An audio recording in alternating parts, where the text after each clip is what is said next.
Well, the easiest way for Senator John McCain to get the conservative vote, get the backing of my next guest, by getting one of the 5 guys on the GOP ticket he wants to see. With us now is Pat Toomey.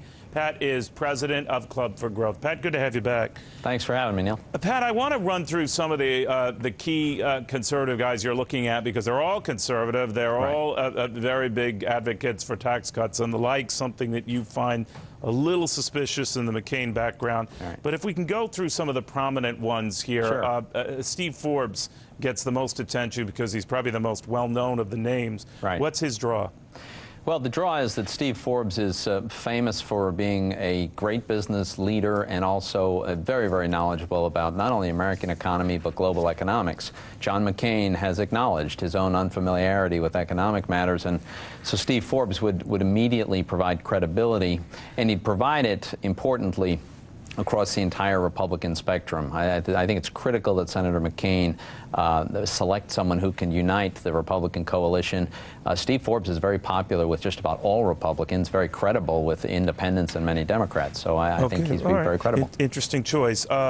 Indiana Congressman Mike Pence, his draw is what? Well, a lot of things. Mike Pence is young, intelligent, and very persuasive spokesman.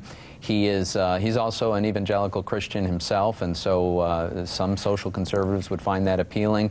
We like Mike in particular because he's been a great advocate for supply-side economics, and so again, I think that would be a good fit with Senator McCain. All right, Senator Jim DeMint of South Carolina. Now, hasn't he been critical of Senator McCain? Well, you know, sometimes reaching out to someone who's been a little critical is a very good way of making a gesture to that wing of the party. Jim DeMint has been an outspoken leader in the Senate and an ally of Senator McCain's in fighting wasteful spending. I will say that's one of Senator McCain's strong suits. Indeed.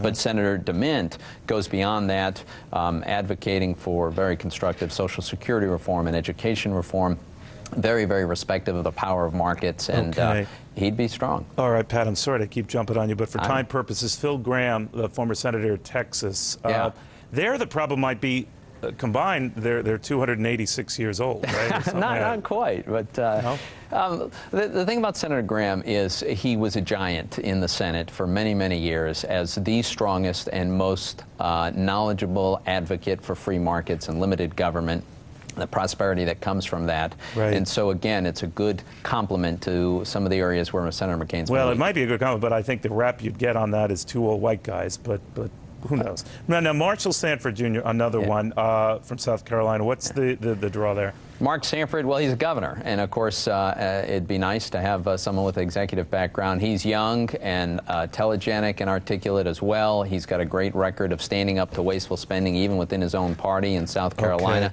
and conservatives. But you'd like to see one of these guys, right, Pat? If you don't, you'd be kind of... I think any one of these guys would be terrific for Senator McCain to have, and would send a message to conservatives that the Senate is open. Pat Toomey, always a pleasure. Thank you, sir. Thanks for having me, Neil.